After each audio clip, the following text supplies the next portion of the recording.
جس بندے کو بہت زیادہ ڈپریشن ہو، نیند نہیں آ رہی، وہ سورت اما یتساءلون، سورت نبا 30واں پارہ جہاں سے شروع ہوتا ہے، اس کو بار بار پڑھے، یقینی طور پہ اس کو نیند آ جائے گی۔ باقی صورتوں کے حوالے سے گزشتہ درس میں آپ کے سامنے رکھا تھا، لیکن چند آیات ہیں اسی قرآن پاک کی، ان کو بیان کر کے اپنی بات کو آگے بڑھائیں گے۔ کچھ لوگ پوچھتے ہیں کہ بے اولادی کا جو مرض ہے ہم اس کا شکار ہیں، بانچ ہے بیوی، خود بوڑھے ہو گئے ہیں، مثال دے رہا ہوں، یا بیماری کا شکار ہیں، یا ڈاکٹر نے کہا سپرم کاؤنٹ کافی نہیں ہے، اولاد نہیں ہوتی وغیرہ،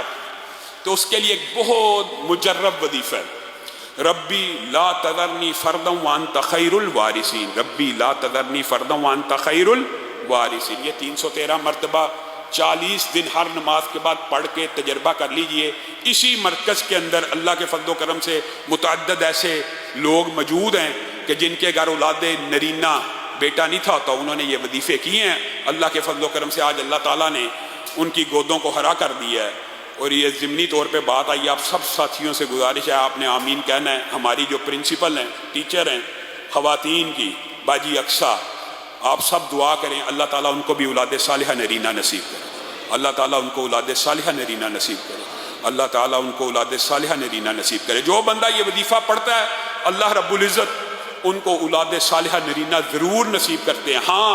اس کے ساتھ 10 تسبیحات استغفر اللہ کی بھی پڑھنی چاہیے، کیونکہ استغفار کی جو فضائل ہیں انشاءاللہ صبح جمعے میں اس استغفار کے حوالے سے مفصل گفتگو ہوگی۔ آگے بڑھیے، جو بندہ شادی بیاہ اور اس معاملات کا شکار ہے اور یہ بات سمجھتا ہے کہ ہمارے بچوں کے اچھے رشتے نہیں آ رہے یا شادی نہیں ہو رہی، ان کو چاہیے کہ سورت قصص آیت نمبر 24 کی کثرت سے تلاوت کرے۔ اور کثرت سے تلاوت کرنے کی مراد یہ ہے کہ کم از کم 313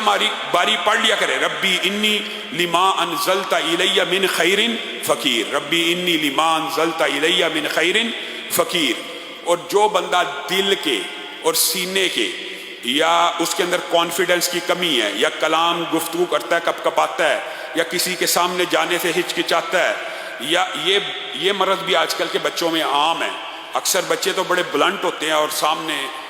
کانفیڈنٹ ہوتے ہیں، بات کرنے میں ہچکچاتے نہیں ہیں، لیکن کچھ والدین کہتے ہیں ہمارے بچے میں اتنی شرم ہے کہ وہ کسی کے سامنے کلام ہی نہیں کر سکتا، گفتگو نہیں کر سکتا، یا گفتگو کرے تو کپ کپانا شروع ہو جاتا ہے، اور تقریر کرنا تو ایسے ہے جیسے ناممکن ہے، ٹانگیں کانپتی ہیں۔ ویسے تو یہ چیزیں تجربے سے بھی انسان کا کانفیڈنس بوسٹ ہوتا ہے، لیکن جو مجرب ترین وظیفہ ہے وہی حضرت موسیٰ کی دعا، ربی شرح لی صدری، اتنا مجرب ہے، اتنا فائدہ مند ہے کہ جن لوگوں کی بعض ڈاکٹروں نے کہا کہ ہارٹ کی سرجری ہونی ہے، کہ بائی پاس ہونا ہے، دل کے اندر چربی جمی ہوئی ہے، وینز کے اندر چربیاں، ان کے لوتھڑے جم چکے ہیں، بائی پاس ضروری ہے، انجیو پلاسٹی وغیرہ ضروری ہے، ان لوگوں نے صرف یہ آیت پڑھی ہے، ربی شرح لی صدری ویسر لی امری، ربی شرح لی صدری، اللہ تعالیٰ نے ان کے دلوں کو کھول دیا ہے، اور وہ جو خون کے کلاٹس اور چربی کے کلاٹس، بھائی شفا کس نے دینی ہے؟ اللہ نے۔